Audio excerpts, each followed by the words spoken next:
Hey everybody, it's me, Nav Sultan, and the video for today is about this group that I was invited to by this girl. It was called The One, and it was basically based off this book on how to attract the one.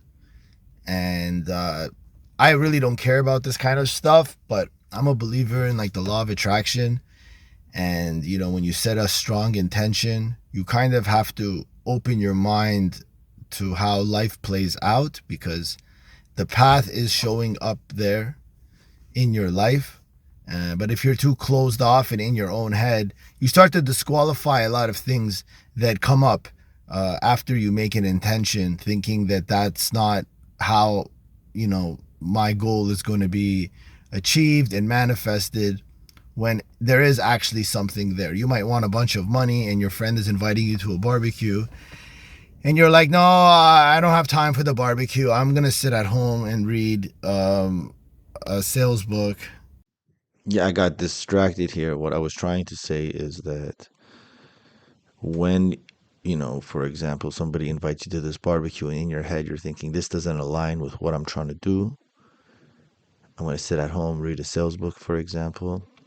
When you are in the process of, trying to set an intention and let the universe work with you, a lot of times we disqualify these little nudges that we try to qualify with our ego. But really, at that barbecue, there might be somebody there for you to meet that is going to open a door for you, that's going to accelerate what it is that you're after.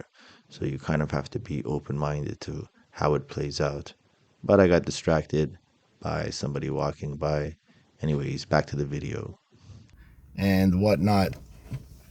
So, what? So I just said, okay, you know what? I'm gonna go to this thing. Invite me, add me to it. There's a WhatsApp group, and it was kind of a little bit. I like the energy in the group. This Russian girl was running it. It was kind of like positive and stuff like that. And I made a few contributions. Not really, but people seemed to like it there because, like, I think I was the only guy in the group, to be honest. And they had weekly uh, Zoom meetings every Sunday. And I missed the first one because literally like 3 hours before the meeting, I broke up with my ex. And I was like, I don't really feel like joining this. I was like, you know, I was just in another kind of headspace. I didn't want to join that call. So I said, I'll come to the next call. So I went the next Sunday on this call. And as soon as I get on the Zoom, I start looking at all the girls that are in this group.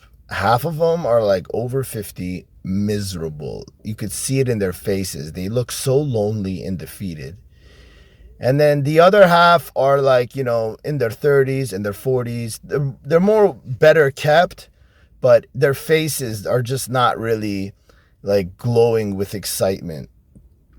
And right away, I was like, this is kind of like a weird kind of dynamic, a weird space. And they start talking. And, I always knew that like women use guys. Like they have one guy when they need like repairs done.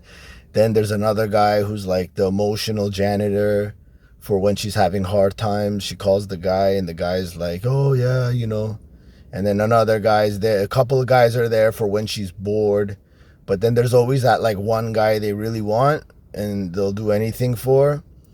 And that's basically the guy that they put all their heart into. And everybody else is just kind of standby for secondary needs. And when the call comes, there's like this single mother. She's like maybe 50 something.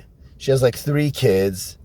And she's talking about how she really likes this guy who lives overseas. And and she's like, but we can't see each other all the time. And then, he came like once or twice a year. And when she saw him, he had like gray hair. And she was kind of sad that there's all this time in between them and she didn't even see him kind of age. And she starts to say like, yeah, but you know, the distance is hard, but there's like these other guys that I kind of keep around to like deal with my loneliness. And then the other 50, 60-year-old chick's like, yeah, I know, I do the same thing. Then this other chick that looked like a Black Lives Matter lesbian activist is like, yeah, I have a few of those too. And they're just like so nonchalantly talking about it. And these girls, like, they're not even like 3 out of 10s. You know what I mean? They're like over 50. They didn't maintain themselves. They're not really in any good shape. And it's like, it's crazy that like on, even on that level, guys are getting taken advantage of. So you could just imagine the hot ones, what they have up their sleeve.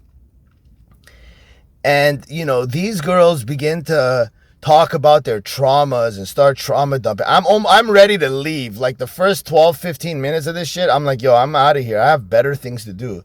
I actually got myself in a good emotional state because, you know, like after breakups, you have like kind of waves of emotions. You think like you're good and then you miss the person. And then you think, well, should I reach out to them? And then you're like, no, reach out to them. It's not a good idea. You know, they might trigger you. You don't know what kind of mood they're in. And so I got in a really good space the day before it. And now I'm like on this call and I can slowly start to feel this like garbage feeling coming over me, like, oh, you know, like getting sad, getting depressed and stuff like that. And I'm like, no way, I'm not, this I gotta do something about this. And they start trauma dumping one after another, after another, after another. And the worst part about it is, and what I'm trying to get to in the point of this video, is that how dog shit the advice women give other women. Women give other women the worst advice. You have a bunch of single women over the ages of 50 who have like 2 divorces, okay, who are completely emotionally unavailable. As much as they're joining this group about finding the one and finding your soulmate and finding your twin flame, they are 110% governed by the fear of more pain, right? So as whatever manifestations and journals and lessons and exercises they did from this book, it doesn't matter. They are overriding it with their dominating thoughts. And this is why I come back to the nervous system. All these women have not really processed, you know, getting dumped, getting cheated on, getting divorced. Their nervous systems are so hardwired to be scared of real love, you know, that like it's like they're just wasting their time, and they just sit around there, all these women just basically cheerleading each other with the worst advice.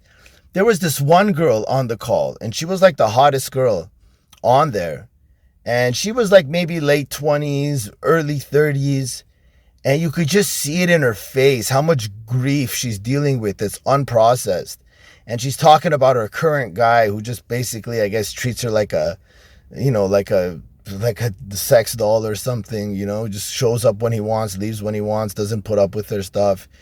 And she's just like laying on her bed looking like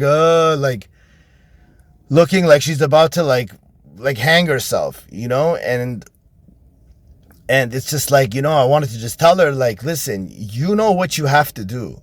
You know what you have to do. You are an above average looking woman. You still have your youth. You know, she articulated herself quite well, so she has a brain on her head. She was a bit self-reflective, which is rare, so it shows that she's able to admit when she's wrong and, you know, come into a relationship, take some kind of accountability. But she is so fixated on searching here, searching there, talking to this person, talking to that person, whoever she can, for them to give them a solution that doesn't involve for her to do the obvious thing, which is get rid of that fucking guy, stop dating these losers, take all your baggage, process it, grieve it, go through that process, you know what I mean? Improve your nervous system so you don't become a red flag for all these guys. And like, none of these girls would give her that. All of these girls started going off about narcissists, and it's just like, it was just so like, it's like such a joke, but it's also so sad because These people are literally going through their lives, holding on to the problem, and they're surrounding themselves by a bunch of cheerleaders that don't want to hurt their feelings, and I don't want her to make her feel bad.